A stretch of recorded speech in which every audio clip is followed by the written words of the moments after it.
Picture this. It's a clear night. There's a comet in the sky, a real one with a tail you can actually photograph. But instead of spending 3 hours digging through forums, planning apps, and old notes to get ready, you spend 15 minutes because 2 AI tools did the boring part with you. That's not science fiction. That's how I plan almost every session now. I've been chasing comets for years, and honestly, AI has changed my hobby more than any piece of gear I've ever bought. So tonight, I'll show you exactly how I use 2 tools, Claude and Perplexity, to plan a comet shoot, build my checklist, and even guide my editing in Siril. No fluff, just the real workflow. Let's get into it.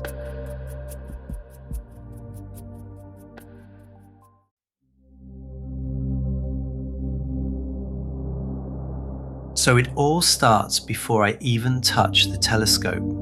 Let's say there's a comet worth shooting this month. The first thing I do is open Claude, and I treat it like a research partner. I don't just ask, is this comet good? I ask real questions. Things like, what's the story of this comet? How bright is it expected to get? Where is it moving over the next 2 weeks? Will it have a gas tail, a dust tail, or both? And what does that mean for how I should frame it and expose it? And here's what I love. Claude doesn't just hand me a number, it explains the reasoning. So I'm not blindly copying a setting, I'm actually learning why a comet with a fast-moving tail needs shorter exposures. Then I take it one step further. I ask it to think about my own gear. I'll say, I'm shooting with an 8-inch f4 Newtonian and an ASI 1600mm Pro. Estimate my field of view on this comet. Will it fit the frame? Should I go in tight or leave room for the tail to grow? In a few minutes, I've got a real plan and I understand it. And this matters, I always cross-check the key facts in Stellarium. AI is a brilliant research partner. It is not your final authority. Trust, but verify.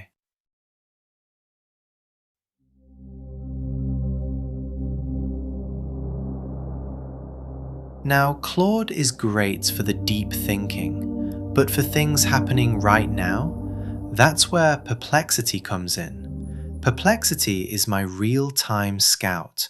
It searches the live web, and this is the important part, it shows me its sources, so I can check them myself. This is perfect for the questions that change every single night, like, which comets are actually visible from my location this week? How bright is this one tonight? And where exactly will it sit in the sky at what time?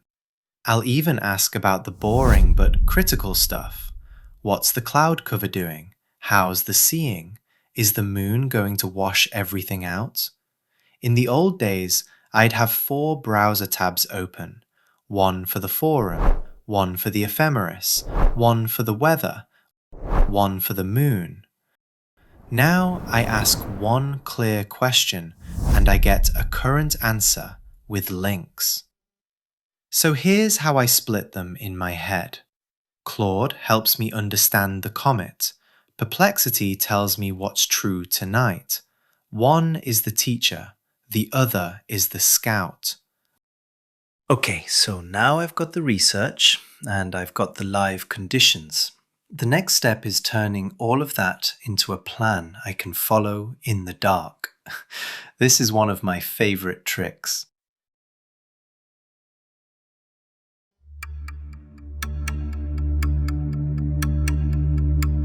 I take everything I've learned and I ask Claude to turn it into a simple checklist for my session, and it builds me something like this.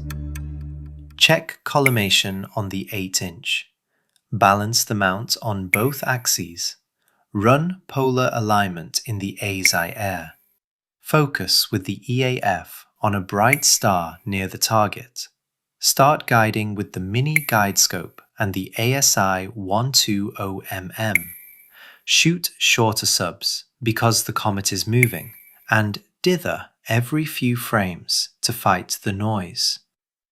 Could I write this myself? Of course, I've done it 100 times, but here's the thing.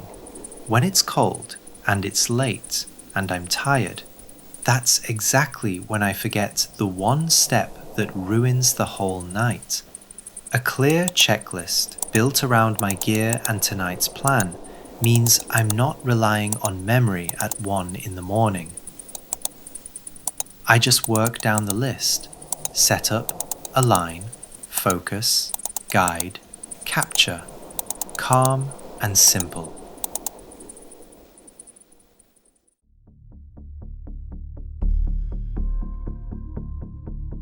The data's in the bag.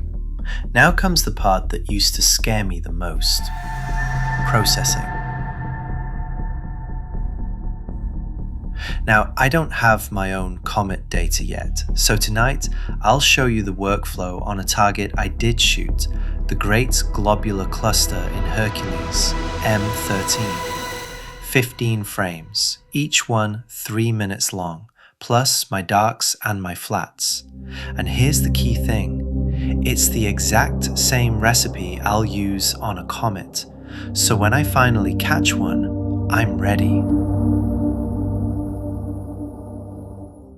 I process everything in Siril. It's free, it's powerful, and a few years ago, all those buttons were overwhelming. So now, Siril sits on one side of my screen, and Claude sits on the other. I just describe what I'm seeing. My background is blotchy. There's a gradient from the city lights, and I want the core of the cluster to stay sharp. And Claude walks me through it, one step at a time. First, Siril uses my darks and flats to calibrate the frames. Then it lines up all 15 on the stars and stacks them into one clean image.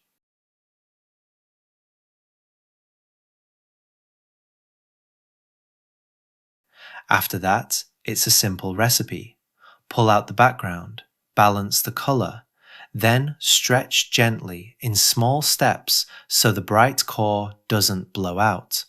And if I get stuck, I just describe the problem and I get a calm, step-by-step answer.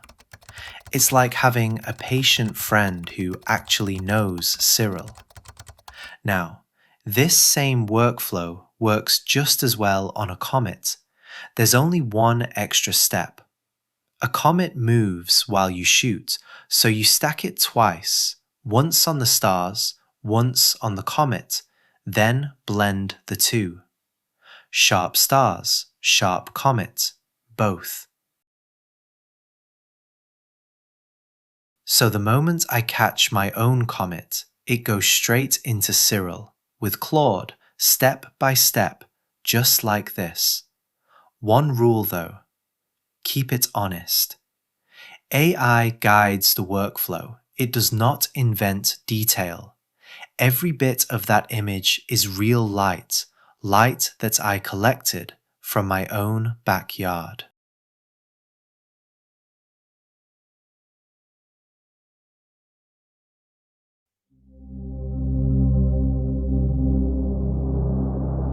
So that's the whole loop.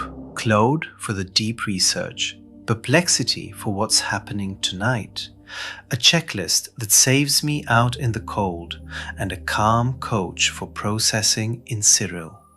And the best part? None of it replaces the real magic. The cold air, the waiting, the first moment the comet appears on the screen. An eye just clears away the friction, so I get to spend more time on the part I actually love. Now I really want to hear from you. Are you using AI in your own astronomy sessions yet? And if you are, what for? Planning, editing, troubleshooting? Drop it in the comments. I read them all and I always pick up new tricks from you. If this helped, hit subscribe. It genuinely keeps this channel going. Clear skies, my friends, and keep looking up.